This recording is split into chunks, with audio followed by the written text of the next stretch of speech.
മൈത്രി ഭവ എല്ലാ SLS കുടുംബാംഗങ്ങൾക്കും നല്ലൊരു ദിവസം ആശംസിക്കുകയാണ്. ഇന്ന് അഭിനന്ദനം അത് നമ്മുടെ അവബോധത്തെ എങ്ങനെ സ്വാധീനിക്കുന്നു എന്ന് ഒരു അന്വേഷണത്തിലാണ് നാം ഇന്ന്. ഓഷോ പറയുന്നത് അഭിനന്ദനം പ്രതീക്ഷിക്കുന്ന ആൾക്കാണ് പ്രശ്നം. ഒരാൾ അയാളിൽ അർപ്പിതമായ ജോലി ഇഷ്ടപ്പെട്ട് ആസ്വദിച്ച് ചെയ്യുക എന്നുള്ളതാണ്. അതിൽ അയാൾ തൃപ്തനാണോ അല്ലയോ എന്നതാണ്. നിങ്ങൾക്ക് ചെയ്യാൻ കഴിയുന്നത്ര ഭംഗിയായി നിങ്ങളുടെ ജോലികൾ ചെയ്യുക. ഒരഭിനന്ദനവും പ്രതീക്ഷിക്കാതിരിക്കുക. അഭിനന്ദനം ഫലവുമായി ബന്ധപ്പെട്ടതാണ്. ഫലത്തെ പ്രതീക്ഷിക്കുമ്പോൾ ചെയ്യുന്ന ജോലിയിലല്ല ഭാവി കാലത്തിലായിരിക്കും നാം.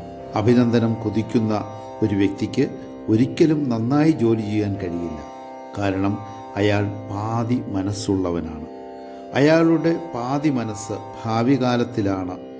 ചെയ്യുന്ന പ്രവൃത്തിയുടെ ഫലം എന്തായിരിക്കുമെന്നും മറ്റുള്ളവർ എന്തു വിചാരിക്കുമെന്നും ചിന്തിക്കുകയാണ് അയാൾ. അങ്ങനെയുള്ള ഒരാൾക്ക് ജോലിയിൽ പൂർണ്ണമായും മുഴുകാൻ കഴിയില്ല. നിങ്ങളുടെ ജോലിയിൽ മുഴുവൻ മനസ്സർപ്പിച്ച് പൂർണ്ണമായി മുഴുകുക. സമ്മാനം അതിനുള്ളിലാണ്. പുരസ്കാരം ആന്തരികമാണ്. നിങ്ങൾ ആസ്വദിക്കുക, അതാണ് നിങ്ങളുടെ പുരസ്കാരം. ഒരാൾ തൻ്റെ പ്രവൃത്തിയിൽ ആസ്വദിക്കുന്നുവെങ്കിൽ അതാണ് അവരുടെ പുരസ്കാരം. ആസ്വദിക്കുന്നില്ല എങ്കിൽ ആ പ്രവൃത്തി അവർക്ക് ദുരിതമാണ്.